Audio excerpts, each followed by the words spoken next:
Jussei no Limite, um encontro de família lá em Martins. Tudo isso é muito bom, mas é na rotina, semana após semana, na igreja local. Então, a repetição, ela traz consigo essa estrutura a qual vivemos. Essa rotina nossa de cada dia deve ser não um caminho para murmurarmos, olharmos para a vida do próximo e dizer, eu queria ter aquela vida, mas acharmos alegria no Senhor, que é a rotina que Ele nos deu. Eu lembrei agora de uma frase de Paul Washer. Paul Washer é um missionário americano. E ele foi missionário, quando era mais novo, no Peru. E ele disse que fazia com frequência um percurso que tinha muitas paisagens bonitas, na região montanhosa ali dos Andes. E nas primeiras vezes ele ficava encantado com aquelas belezas naturais. Ficar contemplando durante o passeio. E já no final da missão dele, não estava mais nem aí. Era cochilando, era conversando, era pensando na vida. E de alguma forma a gente perde esse contemplar Deus nas nossas atividades mais simples e corriqueiras. É como uma criança que, quando gosta de uma coisa, pede de novo. Né? De novo, aí você vai lá e faz até a criança cansar você, não é você cansar ela não. E muitas vezes, quando a gente cresce, parece que há esse desprendimento, né? Onde a repetição deixa de ser algo interessante, prazeroso. E não temos como cultuar a Deus em nossa vida, se a nossa vida está repleta de coisas repetitivas e nós não conseguimos enxergar o Senhor nela, não conseguimos adorar Deus em meio a elas. Por favor, passe o slide mais um.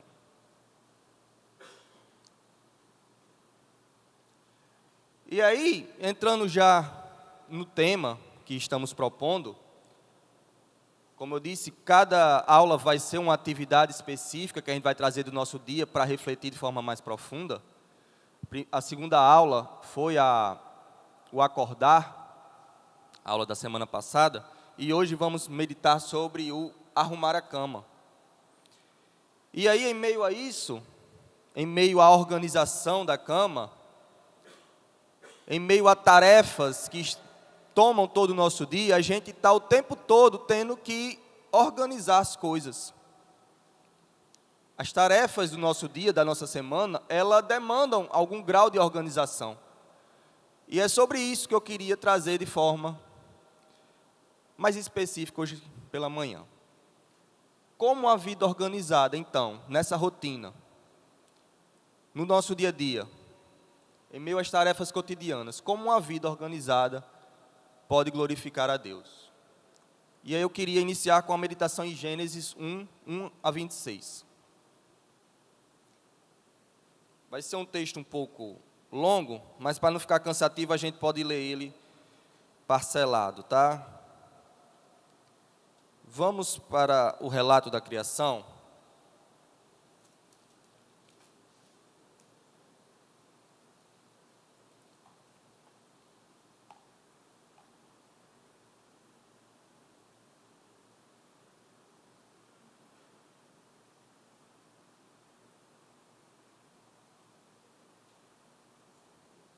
Alguém quer ler?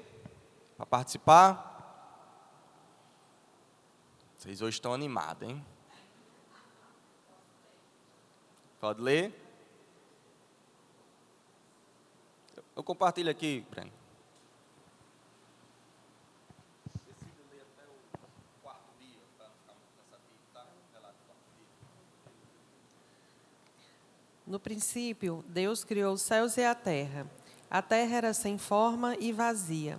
Havia trevas sobre a face do abismo, e o Espírito de Deus se movia sobre as águas.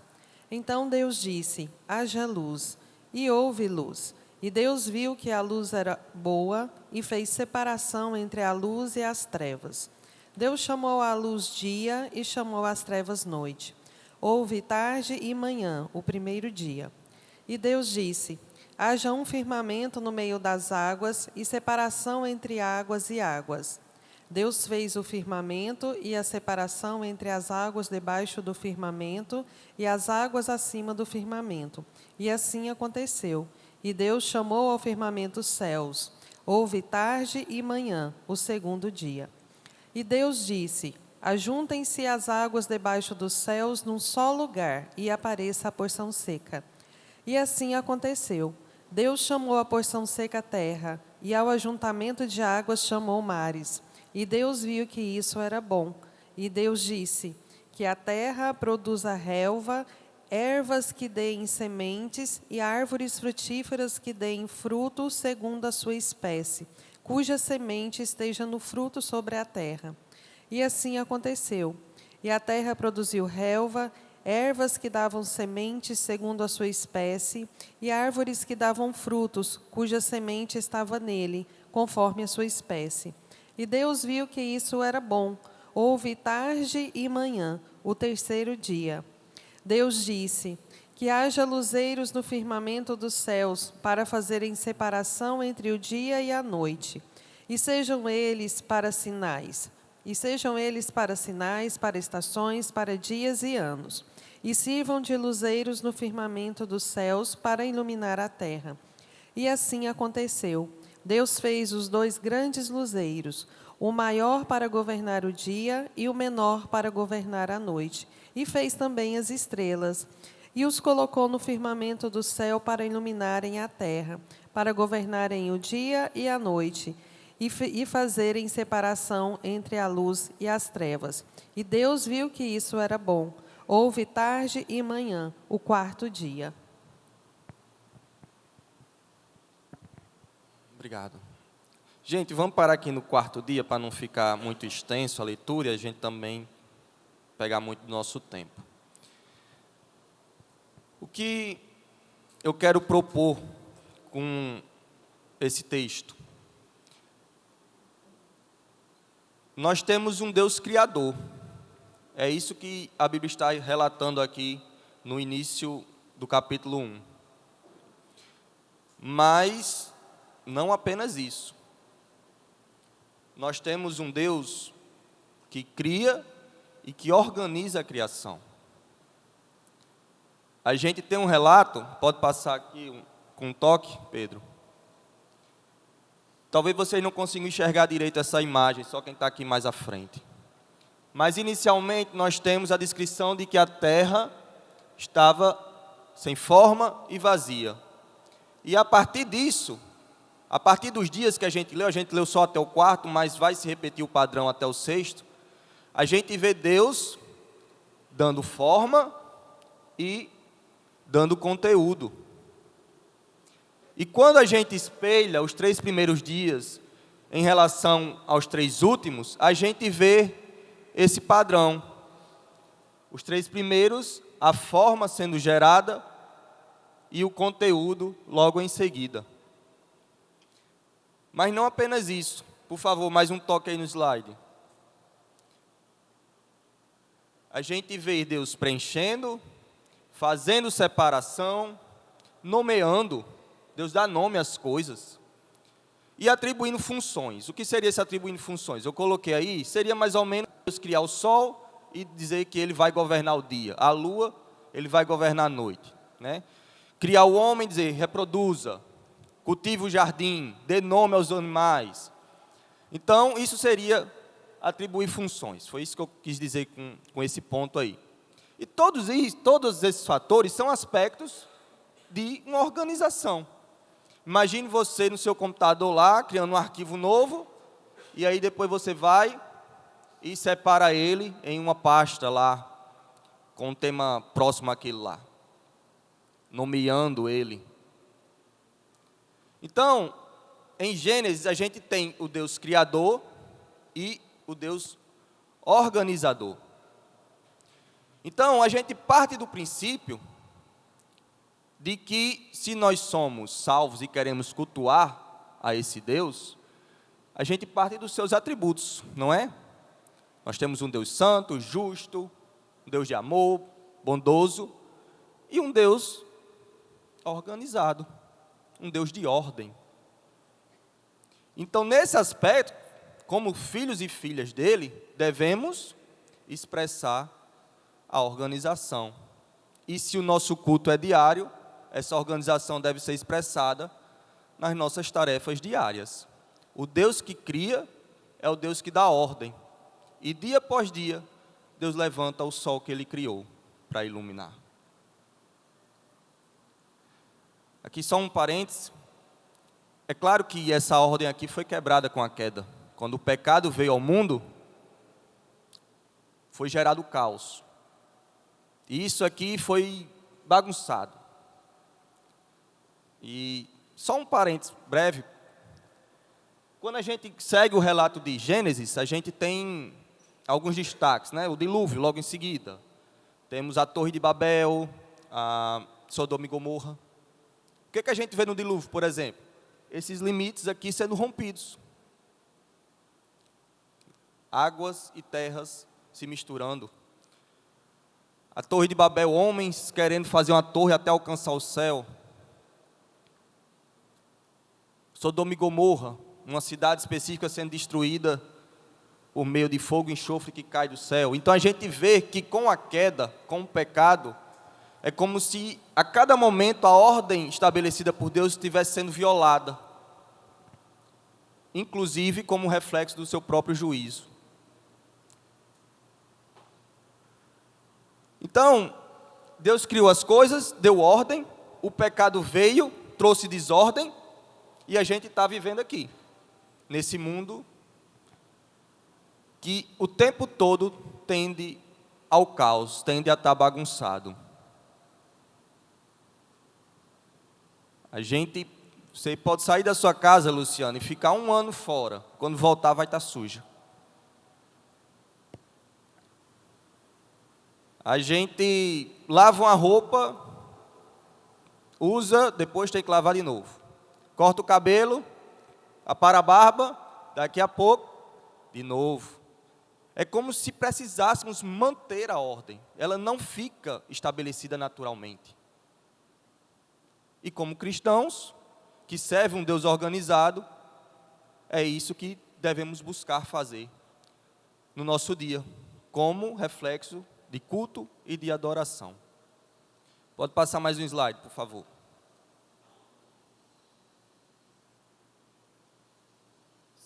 Pode passar. E aí, sendo mais específico ainda, como uma vida organizada glorifica a Deus? Primeiramente, expressando o seu caráter organizado. Vimos aqui no relato de Gênesis, mas tem outros textos aqui complementares que eu gostaria que a gente pudesse também pensar. Talvez seja muito para a gente ler todos, mas se alguém quiser aqui indicar alguns, a gente pode ler. Vamos pelo menos uns 4 aqui, tá? E aí? Alguma sugestão aqui? Vamos começar pelos de cima, tá? Eu fiz essa divisão em 2 pontos de propósito. Jó 42:2, diz o quê, minha sogra? Quem indicar vai ter que ler. Espera aí. Bem sei eu que tudo podes e que nenhum dos teus propósitos pode ser impedido. Por que eu coloquei esse versículo aqui? Porque a ordem ela está muito associada com planejamento. A organização está muito associada com planejamento. Então a gente tem um Deus que claramente nas Escrituras, Ele é um Deus de planos. Deus não faz as coisas no improviso. Deus tem um roteiro. E por Ele ser Deus Todo-Poderoso, Ele segue esse roteiro nos mínimos detalhes. Ele planeja e Ele executa. E a gente tem em Jó uma descrição desse Deus de planos, que não só planeja e deixa guardado numa gaveta, não, mas que tira seus planos do papel, digamos assim, no tempo que Ele mesmo também estabeleceu. Mais algum? Leia aí, irmão Luciano, por favor, está chegando o microfone.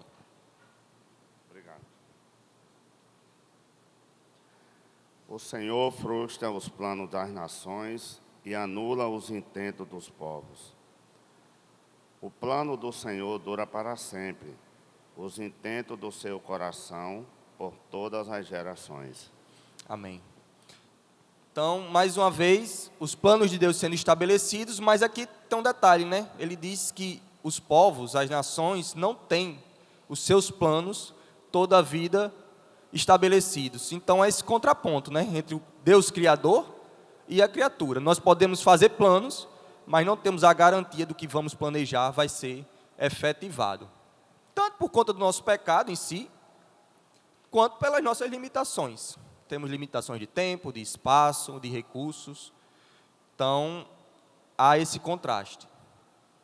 Aproveitar para ler já 1 Coríntios 14, 33. Só a primeira parte? É, só a primeira parte. Porque Deus não é Deus de confusão. Essa passagem aqui, eu vou precisar dar um contexto melhor. A igreja de Coríntios ela era bem bagunçada. Então, os dons eram exercidos de forma desordenada. Então, às vezes, só tentando ilustrar aqui, tá? Parafraseando. Era como se o pregador quisesse pregar aqui e tivesse gente falando língua no meio do culto. E vão cear, e cada um traz o seu de casa, e uns comem na frente dos outros, e outros ficam com fome. Era uma bagunça. E quando Deus diz que Deus não é Deus de confusão, quando Paulo escreve isso, na NVI, a tradução é Deus não é Deus de desordem. Deus não é Deus de desordem. Então, é nesse sentido que a gente vê que o Deus organizado, ele não só organiza a sua criação no sentido mais abstrato, mas ele organiza o seu povo, a sua igreja. A gente vê no Velho Testamento, por exemplo, as tribos de Israel, elas não eram cada uma, digamos assim, fazendo o que bem queria. Elas tinham seus territórios. A gente vê a tribo de Levi tendo uma função específica. Quando a gente vai para o Novo Testamento, a gente vê também a igreja tendo Deus levantando pastores, presbíteros, diáconos, mestres para a sua igreja.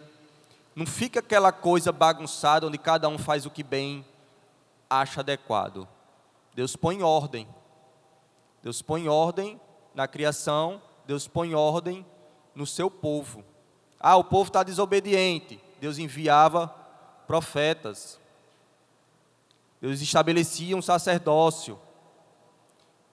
Até quando o povo pediu um rei, Deus deu lá as diretrizes de como governar o seu povo. Entenderam? Mais algum aqui para a gente seguir? Pode ser já de baixo, tá? E aí? Os tímidos não querem citar?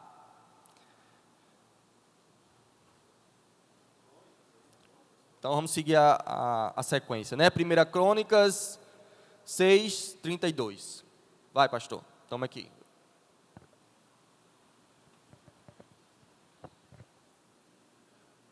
Ministravam diante do tabernáculo da tenda do encontro com cânticos até que Salomão edificou a casa do Senhor em Jerusalém e exerciam seu ministério segundo a ordem prescrita. Aqui é mais um reforço disso que a gente acabou de falar sobre 1 Coríntios, né? Os sacerdotes, eles exerciam aquilo que estava pré-estabelecido, aquilo que tinha sido planejado e que tinha sido organizado pelo próprio Deus. E se alguém saísse dessa diretriz, ai, não era? A própria organização do templo também, os utensílios, então o candelabro vai ficar em tal lugar, a separação entre o santo e o santíssimo tem que haver ali naquele espaço, a roupa do sacerdote tem que ser assim. Então havia uma sequência, tá? Uma sequência aqui no sentido de uma ordenação a ser respeitada.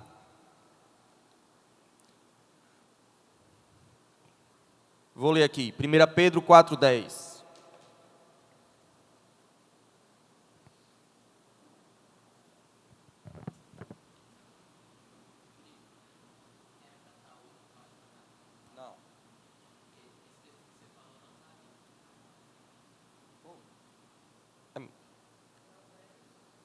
É mesmo. Tá, já estava pulando aqui. É Provérbios, né, a sequência? Provérbios 6, 8. Vamos seguir para Lucas, tá? Vamos seguir para Lucas. Já ficamos muito nesse quadro. Qualquer coisa vocês leem o restante depois. Eu vou falar depois alguma coisa que vai estar nesse de Provérbios, aí qualquer coisa eu volto. Lucas 14. Lucas 14.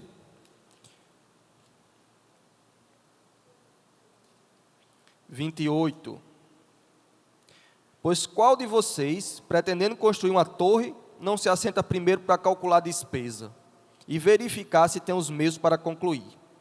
Para não acontecer que, tendo lançado os alicerces e não podendo terminar a construção, todos os que viram zombem dele, dizendo: este homem começou a construir e não pôde acabar. Então, aqui são mais palavras de Jesus acerca de um tema que envolve organização. Vai começar um projeto, você planeja, você faz as contas, coloca na ponta do lápis, como a gente gosta de dizer, antes de dar o primeiro passo. Para depois, no meio do caminho, você ver que não tinha condições de concluir aquilo que você planejou inicialmente. E aqui, nesse quesito, há essa orientação, de que a gente seja organizado, planejado também, como o nosso Deus. Isso é uma forma da gente expressar o seu caráter. Tá? Não só como igreja, um corpo, mas como indivíduos. Pode passar o quadrante. Outra forma que uma vida organizada glorifica a Deus é servindo ao próximo. Eu deixei o capítulo de 1 Crônicas 6:32b, repetido aí, porque de alguma forma eram os sacerdotes servindo ali as demais tribos, né? Um sacerdote, um grupo, servindo outros, por meio da organização. Mas temos outras passagens aqui, que deixam claro que uma organização nos ajuda a servir ao próximo, e isso glorifica a Deus. 1 Pedro 4:10, que era o que eu ia ler antes.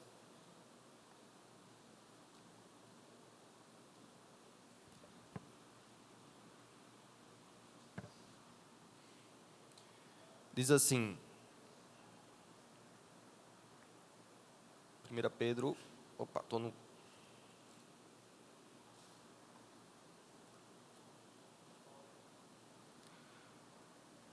Sirvam uns aos outros, cada um conforme o dom que recebeu, como encarregados de administrar bem a multiforme graça de Deus. Interessante, eu vou reler. Sirvam uns aos outros, cada um conforme o dom que recebeu, como encarregados de administrar bem a multiforme graça de Deus. O que o texto está dizendo é que a graça de Deus, que é multiforme, ela tem que ser administrada. Essa palavra aqui é dispenseiros, tá? Talvez outras traduções tenham com esse termo, dispenseiros. O que é um dispenseiro? É aquela pessoa, na antiguidade, que era responsável pela dispensa. E isso vai exatamente ao encontro do nosso papel aqui, que Deus colocou para a gente nesse mundo. Quando Deus criou todas as coisas e o homem é a cabeça da criação, esse papel de cabeça é um papel de regente, administrador, gerente, para usar uma linguagem mais administrativa. A gente não é dono da criação, mas a gente está aqui como responsáveis de cuidar e zelar por ela. Então, é inadmissível, por exemplo, um cristão que não liga para o meio ambiente, por exemplo. Eu sei que é algo tão simples, mas o tempo todo a gente está, né, com o lixo, tendo que desfazer. E a forma como a gente cuida do nosso lixo é uma forma da gente exercitar isso, por incrível que pareça. Esse zelo pela criação.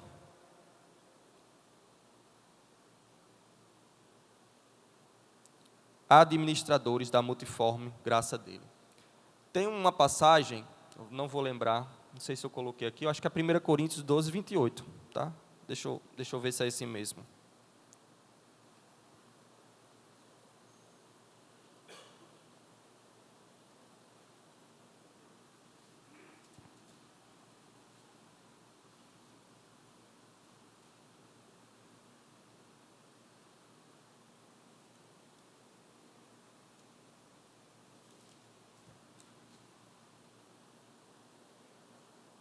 É, aqui mesmo.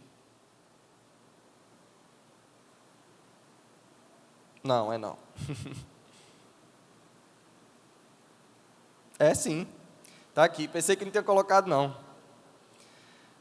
A uns Deus estabeleceu na igreja, primeiramente apóstolo, em segundo lugar profetas, em terceiro lugar mestres, depois operando milagres, depois que tem dom de curar, ou de ajudar, ou de... O que tem aí?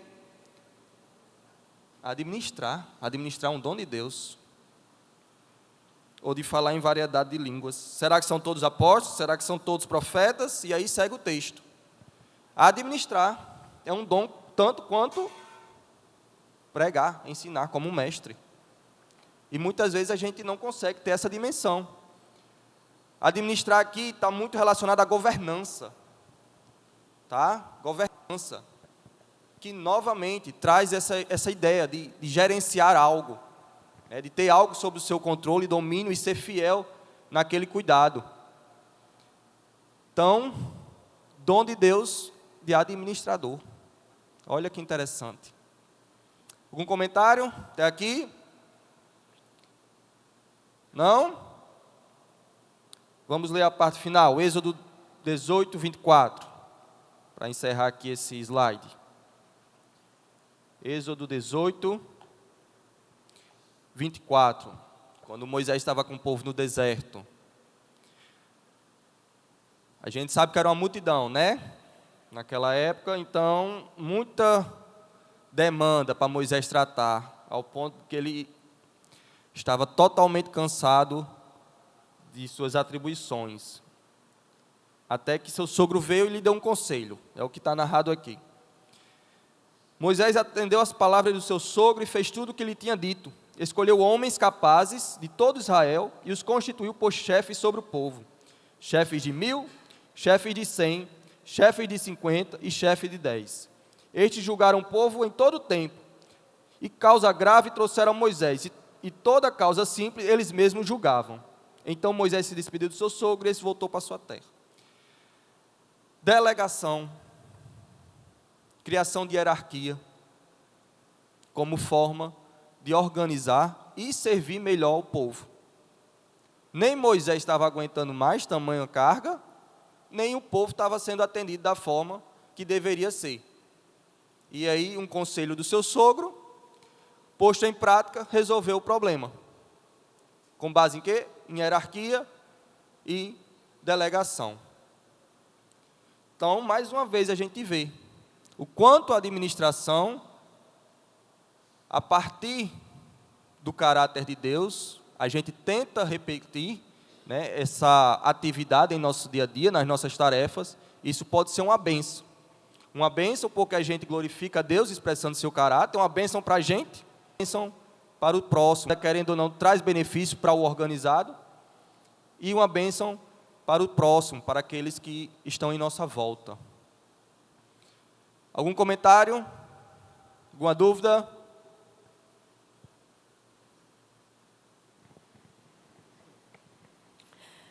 Sendo assim, Felipe, quando eu for lhe dar um conselho, você me escute e viverás bem.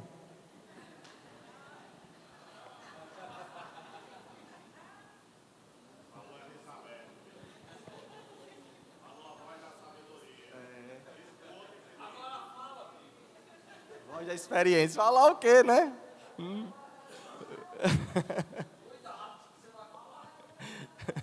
Prosseguir, né? Prosseguir. Gente, pode passar o slide. Tá, até aí, tá? Não dê mais um enter, não. Vamos meditar sobre esse questionamento. Porque a gente, pelo menos eu tentei aqui trazer de forma bíblica, de que nosso Deus é um Deus de ordem, organizado, de que, uma vez que Ele tem esse atributo, a gente deve expressar isso também em nossas vidas, e nada melhor do que nas nossas tarefas mais corriqueiras. Vimos que isso também atinge o nosso serviço ao próximo, e então surge esse questionamento natural. Ser desorganizado é pecado? E aí a gente tem que tomar muito cuidado, meus irmãos, eu falo até mesmo como como um pregador agora, digamos assim, ou como um presbítero, a gente tem que tomar muito cuidado, porque quando a gente lê as Escrituras, a gente tem que ter alguns limites muito bem estabelecidos e não passar desses limites. E algumas coisas, naturalmente, a gente faz em um raciocínio lógico, em causas e consequências, e a gente leva aquele raciocínio até as últimas instâncias e chega a conclusões que não tem nada a ver no fim das contas. Pode dar mais um enter. E sendo franco, as Escrituras não expressam categoricamente a desorganização em si como um pecado. No sentido de um guarda-roupa bagunçado ou esquecimento de onde guardou certas coisas, por exemplo. Mas o que a Bíblia fala então? Mais alerta sobre as consequências e atitudes no coração que geram essa desordem, as quais geralmente estão associadas à negligência, preguiça, falta de domínio próprio ou falta de zelo. Essas 4 palavras aqui que eu deixei sublinhadas no final, essas sim a gente pode falar sem medo que a Bíblia diz que é pecado. E por que precisamos ter essa cautela? Por que é tão importante a gente dar uma pausa aqui nesse slide? Porque, primeiramente, porque se a Bíblia categoricamente não fala que algo não é pecado, a gente não tem o direito de falar. E se a Bíblia fala que algo é pecado, a gente não tem o direito de dizer o contrário também. Começando por aí. Segundo, lembra daquela questão de circunstâncias e elementos que a gente viu na liturgia? Quando a gente olha para pecados como esses aqui, sublinhado no final, a gente pode chegar ao entendimento que um preguiçoso geralmente é alguém desorganizado. Provavelmente ele vai ser alguém desorganizado. Não conheço nenhum preguiçoso que seja organizado. Mas o contrário não é verdadeiro. Uma pessoa, por exemplo, que só chega atrasado nos cantos, pode ser por preguiça, né? Falta de organização com o seu tempo. Mas pode ser uma pessoa extremamente atarefada. Uma pessoa que não tem zelo pelos seus bens. Então, uma pessoa tem um carro, uma moto e não está nem aí de fazer uma revisão, não olha água, não olha óleo, não faz um rodízio de pneu. Negligente, né? Desleixada, como a gente gosta de falar. Isso é pecado? É. Mas outra pessoa pode estar nessa mesma situação e não fazer isso por falta de dinheiro, simplesmente. Então, se a gente começa a chamar pecado nesse quesito algumas coisas, eu acho que a gente cairia um pouco naquilo que a palavra de Deus diz, né? De não esmagar a cana quebrada. É muito fácil, antes de passar a palavra para Adla e depois Marcelo, é muito fácil para uma pessoa que mora numa casa no sentido residência mesmo, casa grande, espaçosa, a casa é dela, os móveis planejados, e a cozinha dela é um brinco. E aquela outra pessoa que mora num apartamento pequeno, não é apartamento próprio, não faz sentido ter móveis planejados na cozinha. Então, é natural que a organização da cozinha seja diferente nesses quesitos. É natural que uma pessoa que trabalha 2 expedientes não consiga ser tão organizada com o cuidado da sua casa como alguém que nem trabalha. Ou alguém que tem criança, ou alguém que às vezes cuida de pais idosos. Então, nesse quesito, a gente pode se comparar com os outros, então qual seria o padrão de organização? Então, a desorganização é muito mais pecado quando está associada a pecados que a Bíblia já chama, já intitula, como negligência, preguiça, falta de domínio próprio ou falta de zelo. Isso sim é pecado e muitas vezes isso tem como consequência uma vida desorganizada. Adler e Marcelo. Vou tentar lembrar de tudo que eu fui pensando aqui. Primeiro que, quando a gente fala de culto, Isso não está associado apenas a atividades específicas que muitas vezes a gente vê, como você citou, na liturgia de um culto público, né? Cantar músicas de louvor, se ajoelhar em oração ou coisas do tipo. O culto, ele está muito ligado a nós refletirmos o caráter do nosso Deus, né? Então a gente vê momentos em que Deus está rejeitando um culto liturgicamente preciso do povo, porque eles, em outros momentos, não estavam refletindo o caráter de Deus, como a sua justiça, a sua misericórdia, né? Então, refletir o caráter do nosso Deus é uma forma de cultuá-lo no nosso dia a dia, né? Sendo imitadores de Cristo. E aí, eu acredito que a partir disso, a gente está olhando para essa organização e buscando refletir o caráter do nosso Criador. E aí, ao mesmo tempo, nessa ressalva que você traz, eu vejo que a gente precisa de muita sabedoria, porque a gente... eu lembro que eu estava vendo um texto do Evangelho em que aquela mulher chega e unge Jesus com um perfume caro, e os discípulos reprovam ela, porque aquilo podia ser vendido, dado para os pobres, né? E Jesus fala: olha, os pobres vocês vão ter sempre com vocês, mas essa mulher está me preparando, né? Ela praticou uma boa ação comigo, e onde quer que o Evangelho seja anunciado, essa história vai ser contada. E ali, eu lembro que a minha reflexão foi: a gente precisa ter muita sabedoria para diferenciar o bom do melhor, porque Jesus não está falando que seria ruim cuidar dos pobres, mas naquele momento, o que era melhor, o que era mais importante diante do Messias, né? Do Deus encarnado, que estava prestes a cumprir cabalmente a sua missão ali na cruz. E então a gente precisa ter esse senso, né? Como nos seus exemplos, o que seria melhor? Ser zeloso com o meu carro ou ser responsável com as minhas finanças? Às vezes eu vou gastar ali para deixar o carro bem limpinho, né? Bem cuidado, mas a minha família vai ficar prejudicada, né? Por uma má administração dos meus recursos. Então esse é um ponto, né? Dessa sabedoria que a gente precisa ter.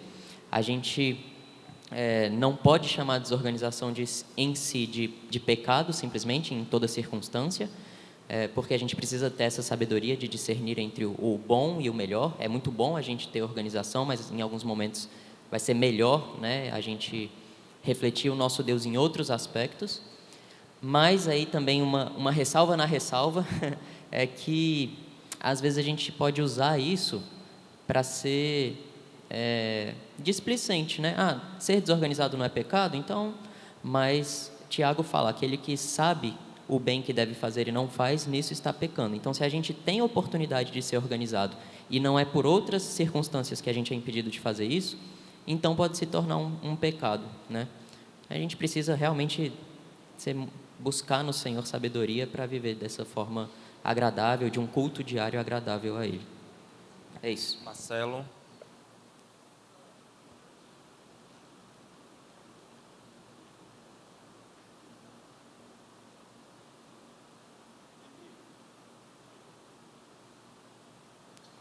Felipe, o simples fato de a gente fazer as coisas diferentes daquilo que Deus faz. Por exemplo, você explicou aí no primeiro ponto que Deus tem ordem, é organizado, tem os seus padrões definidos, né? Na criação, nós vemos toda uma estrutura de organização. Eu penso que quando nós não buscamos o padrão de Deus, é pecado. Quando eu sou desorganizado, claro que isso é motivado por algum pecado específico. Você citou alguns exemplos aí, mas eu penso, né, que o simples fato de eu não ser uma pessoa organizada, como Deus desejar ser organizado, né, naquilo que está ao seu alcance, já me leva a um ponto ser desobediente, entendeu? Assim, pelo menos o meu pensamento. A desorganização é fruto de algumas coisas que, por exemplo, que você citou. Mas ser desorganizado vai contra um padrão de Deus. Mais alguém? Esse discernimento que pastor Adler falou, ele vai bem ao encontro, porque muitas coisas na nossa vida com Deus, como eu disse, pastor Marcelo, a gente é limitado, e não é só uma questão de pecado em si. Então, por exemplo, a Bíblia manda a gente ser generoso, só que até que ponto eu vou conseguir ofertar e abençoar a vida de outra pessoa que está necessitada, sem ser negligente com as minhas finanças? Eu fico, digamos assim, no estreito. Se eu ignoro, eu não estou exercendo generosidade o máximo que eu poderia ser, porque o máximo que eu digo é que eu tenho dinheiro, agora eu teria que tirar de outras coisas minhas, né? Mas, em contrapartida, eu também tenho responsabilidades com outras áreas, e isso vai muito da nossa limitação. É claro que se a gente não busca ser alguém organizado, isso é pecado. Se a gente não busca expressar esse caráter, e aí a ressalva da ressalva, que o pastor Adler disse, né? Não é pecado em si, então eu vou viver a vida da forma que dá. Não, isso é pecado. Isso é pecado. Agora, a gente precisa ter em mente que, por mais organizado que a gente seja, a gente nunca vai ser tão organizado quanto poderia ser. Porque nós somos limitados. Limitados pelo nosso pecado, limitados pela nossa condição de criatura. Essa igreja aqui, a gente recebe muita gente, às vezes, em certos cultos. A gente poderia ter cadeiras com o mesmo padrão. Querendo ou não, cadeiras de plástico que estão ali atrás, tira um pouco da nossa organização. Fica esse caminho aqui, atrapalhando a passagem um pouco. Mas a gente vai priorizar a organização da nossa igreja, ou trazer as pessoas o máximo que a gente conseguir aqui dentro? Percebe? Não é uma questão de ser pecado ou não ser pecado, é que a gente é limitado, e cai uma escolha para nós. E aí, vamos organizar essa fachada? A fachada está precisando de uma organização. Eu acho que a gente concorda com isso, não é? E aí, patrimônio? Ou vamos priorizar o banheiro? Então, a gente não vai conseguir ser tão organizado quanto a gente gostaria. É claro que a gente quer ser organizado. A gente tenta fazer o nosso máximo. Só que não dá. A organização, ela com frequência vai ter embates em outras áreas. Por isso que eu acho que essa ressalva é tão necessária. Tá? E até um outro cuidado que a gente precisa sempre estar atento é do perigo do nosso coração de gerar pecado até naquilo que aparentemente é bom. Então, uma pessoa pode ser extremamente organizada de forma pecaminosa, né? Ela pode ser doente nessa área, ela pode fazer isso de uma forma idólatra, né? Então, ela é extremamente organizada, mas ela tem uma motivação que não brota de um desejo realmente de agradar a Deus, né? De uma forma muito hábil. E aí, essa citação aí, para mim, expressa isso muito bem, aquela distinção entre o bom e o melhor, né? Então, vou deixar você seguir. Eu faço questão, então leia aí, pastor Adler. Pronto. O ponto não é que a higiene está próxima da piedade. Às vezes, é importante deixarmos a louça na pia e darmos uma volta, ou sairmos com os amigos, ou brincarmos com as nossas crianças, ou tirarmos uma soneca.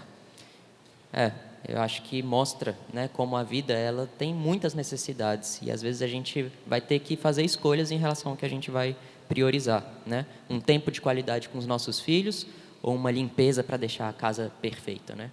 Sim. E aí, nessa fala aqui, que é da autora que a gente usa o livro dela como base, Tish Warren, a gente consegue enxergar isso. Que muitas vezes há esse choque em certos aspectos. Eu posso usar uma camisa nova que esteja limpinha, ou por uma questão de praticidade, eu vou usar uma que já está usada, talvez esteja um pouco suja, mas é mais prático. É algo simples do nosso dia a dia. A gente poderia usar a nova, mais limpinha, a que está bem engomadinha, em vez de pegar uma que já está um pouco amassada.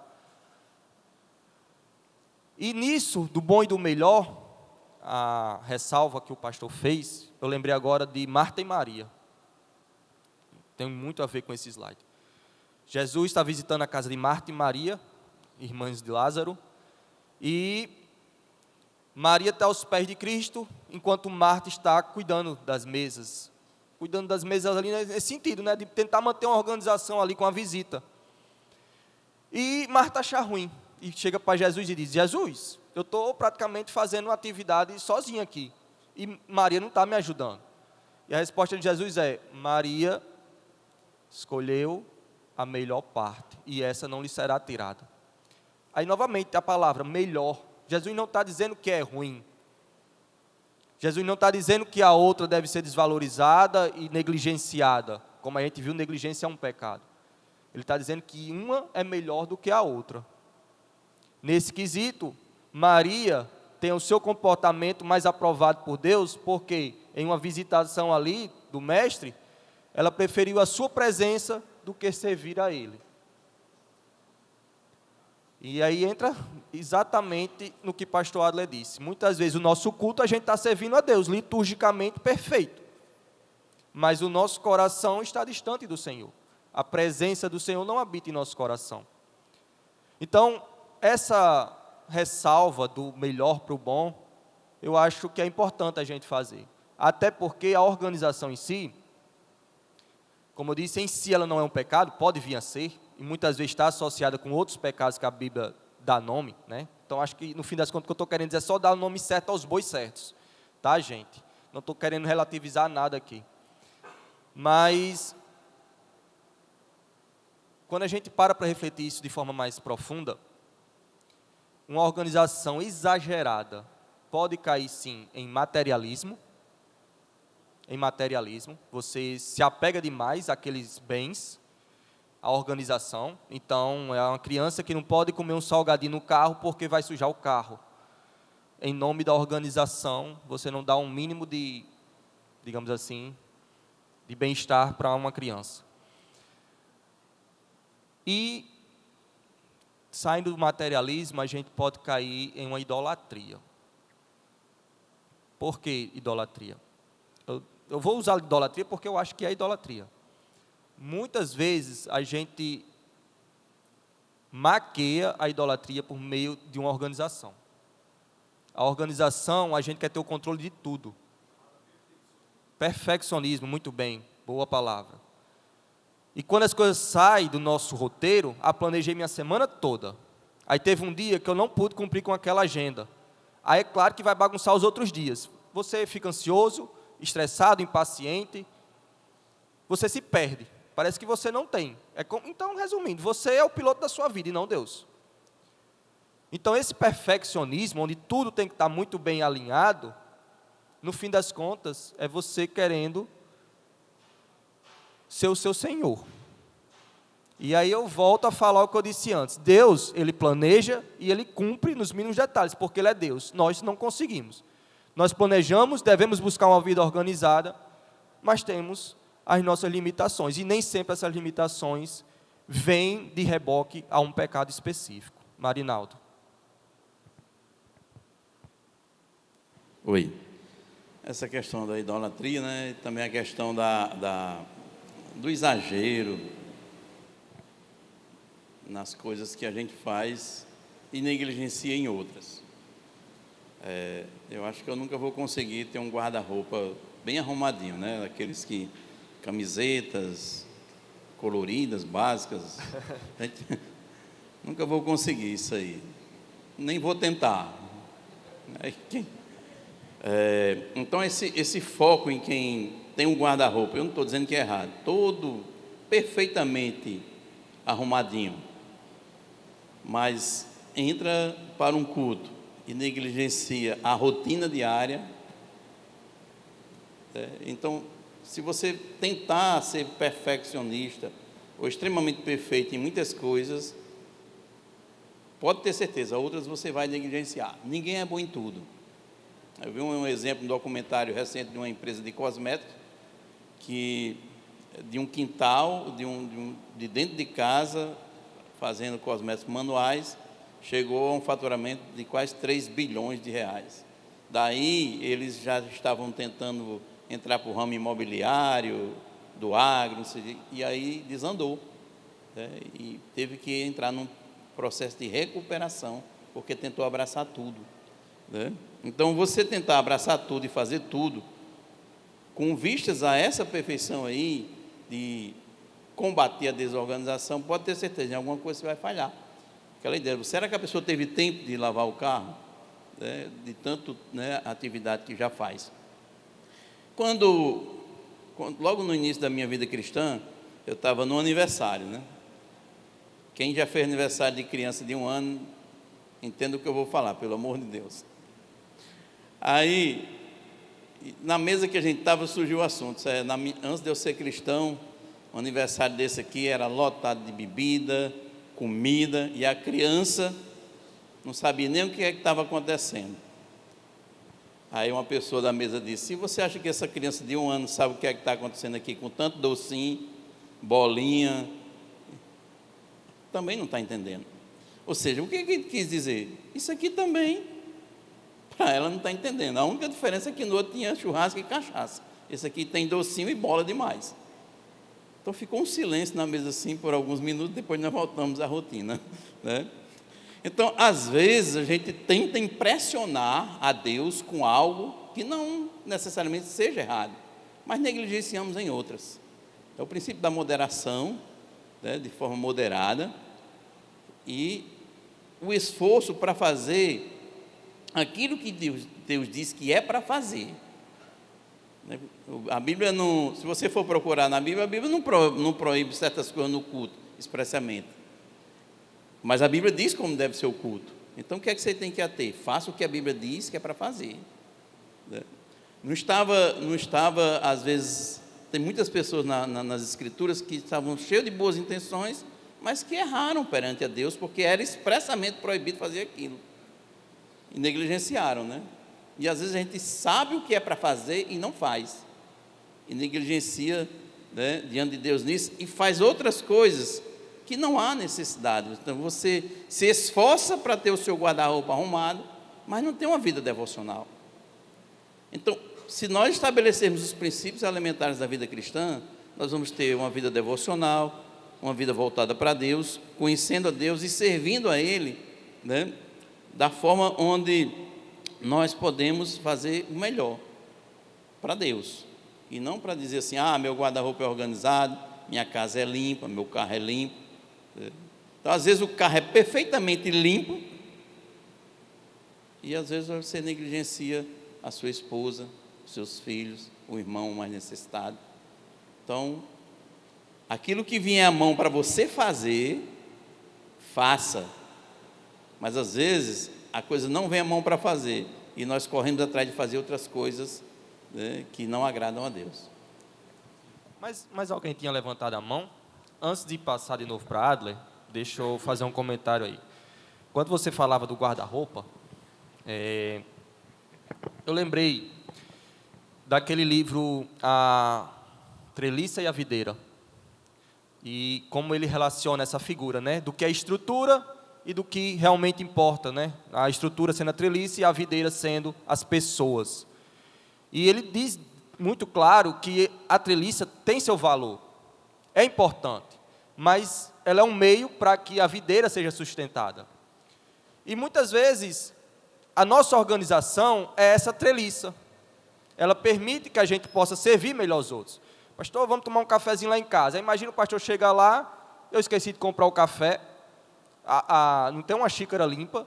Então a minha organização permite a gente ter um momento mais agradável.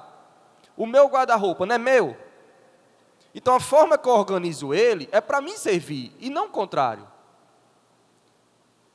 Então, nesse quesito, assim, os objetos, né, que eu estou dizendo, a organização do ambiente, ou seja lá do que for, de um tempo, de alguma forma expressa essa treliça, esse meio para que minha vida possa ter um bem-estar melhor e que a partir disso eu também possa servir os outros melhor, né? Acho que é uma relação que facilita o nosso entendimento. A organização, ela não é um fim em si mesma. Quando ela se torna um fim em si mesma, ela vira um pecado, é um perfeccionismo, é um materialismo, ou então vem associado a outros pecados.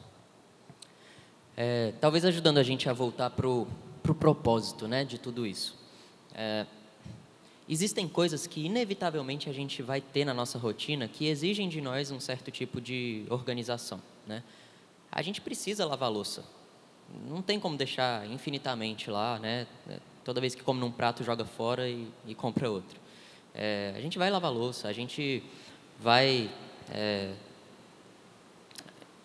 ter que lavar roupa, dobrar, guardar. Existem tarefas que exigem de nós organização, né? No exemplo do livro, ela diz que não arrumava a cama, né? Não tinha esse costume e passa a fazer isso de uma forma devocional, de certa forma. Mas o ponto, por mais que a gente acrescente atividades de organização na nossa vida ou não, a questão é, a partir dessas atividades, como eu posso voltar a minha atenção para Deus, né? Como eu posso ser contemplativo em meio a tudo isso? Em uma das aulas, eu comecei com um slide que a autora diz que se a gente não for intencional em estruturar a nossa vida ao redor de Cristo, a nossa configuração padrão vai ser a pressa e a distração. Então, a gente tem uma diversidade de atividades no nosso dia que, às vezes, a gente vai fazendo, vai sendo engolido por elas, vai fazendo de qualquer jeito, enquanto a gente pode perceber que elas fazem parte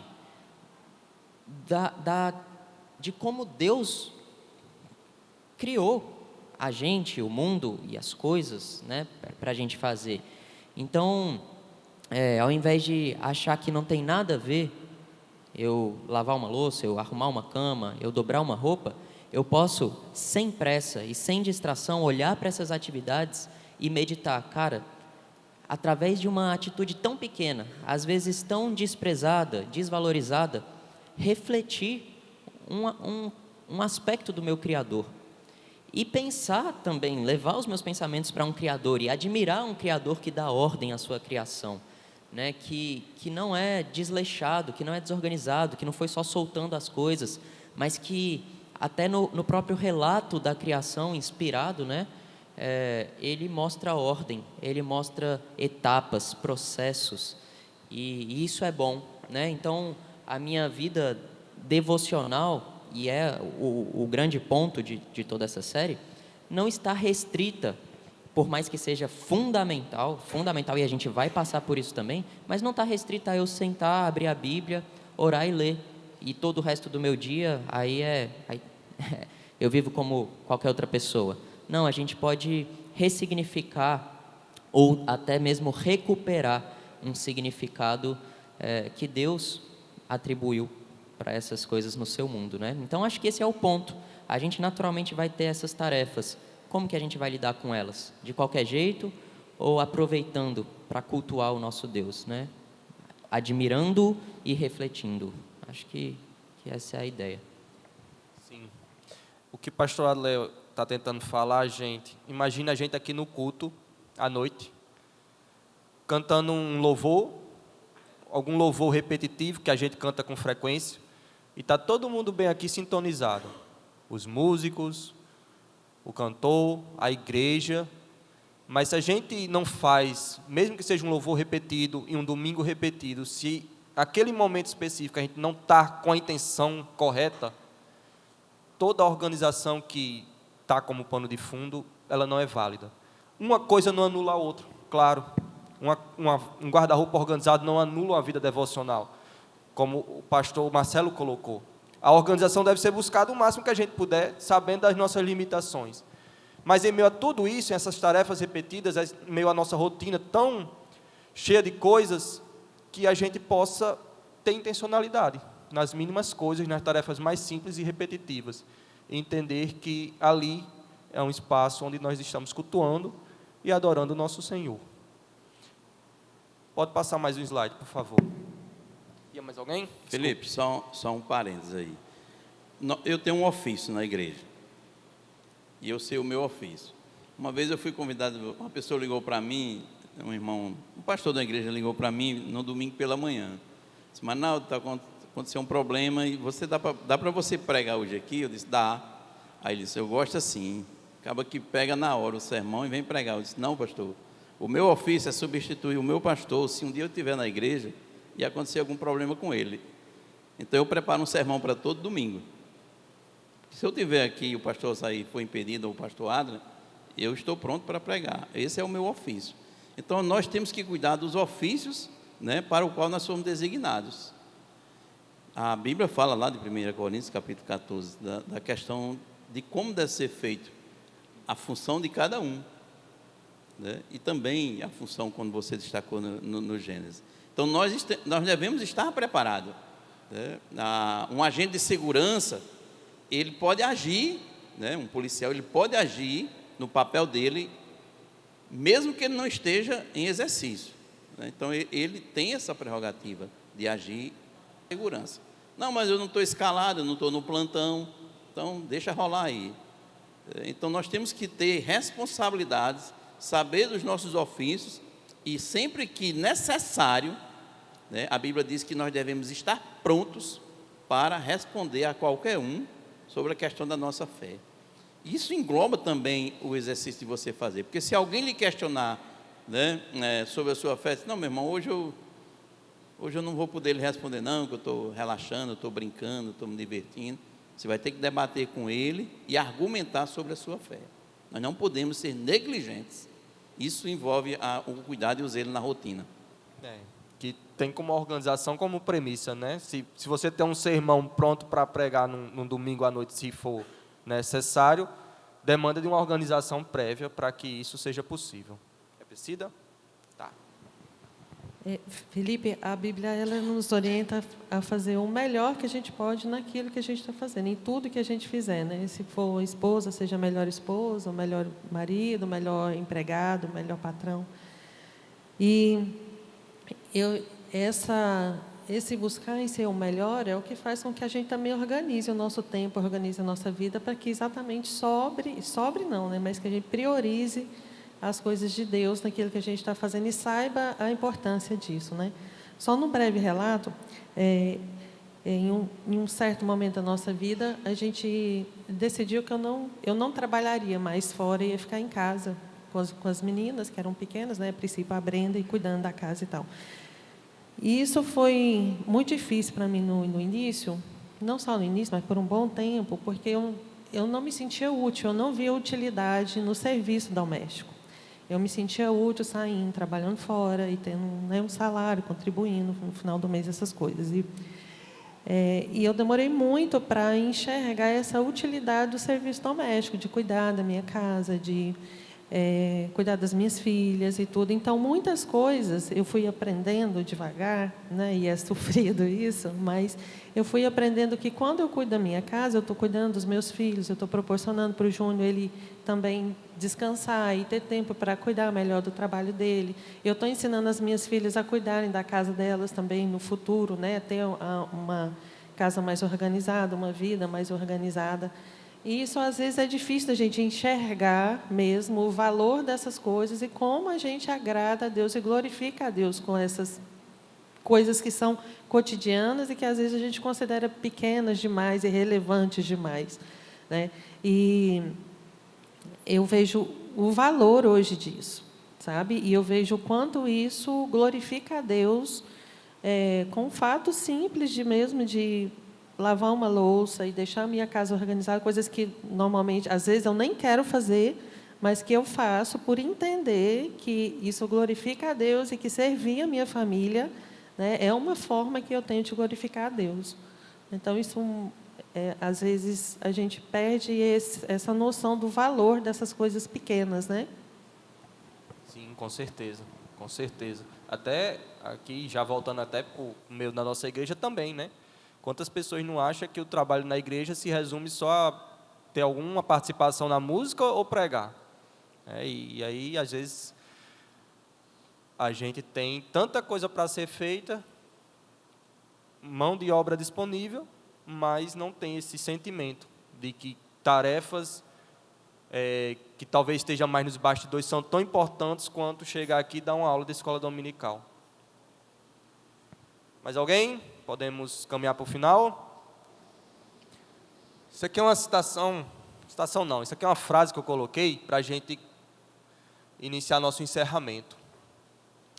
O Deus que trouxe ordem ao caos, chama seu povo a manter essa ordem por meio de suas atividades cotidianas, ainda que a manutenção dessa ordem, por nossas mãos, seja limitada e passageira. E aí eu destaco esse termo aí, passageira, porque de fato, uma roupa suja precisa ser lavada e depois você vai usar ela de novo e ela vai ser lavada de novo. Uma louça, você guarda ela no armário, depois pega, usa, suja, lava e começa de novo o processo. Então, é como se, como eu disse no começo, a gente estivesse sempre tendendo à bagunça, ao caos. E aí, o nosso chamado é a manter essa ordem. Ah, mas vai ter que fazer de novo. Qual é a utilidade de você arrumar a cama, se de noite você vai dormir nela de novo? A utilidade é manter uma organização no seu ambiente, ainda que ele seja passageiro. E mesmo que esteja limitado por um fator ou outro, mesmo limitado, que a gente possa expressar essa organização na nossa vida, nas nossas atividades, com o nosso próximo e com o nosso Deus. Pode passar o slide. E eu vou finalizar com a citação da autora. Os nossos corações e os nossos amores são moldados pelo que fazemos de novo e de novo e de novo.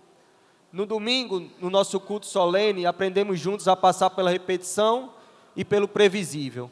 Aprendemos os ritmos repetitivos e lentos de uma vida de fé. Pode passar. O ritual de arrumar a cama traz sentido para o nosso dia comum. Esses pedacinhos de nosso dia são profundamente significativos, porque eles são o lugar da nossa adoração. O cerne da nossa formação está na monotonia das nossas rotinas diárias. Precisamos aprender os lentos hábitos de amar a Deus e aos que estão ao nosso redor. Por favor, último slide. Pode dar enter em tudo. Pode dar enter em tudo, tá? Dê mais um enter, por favor. E aqui a gente finaliza com essa prática sugerida, que é o que a gente também tem tentado colocar no final de toda a aula.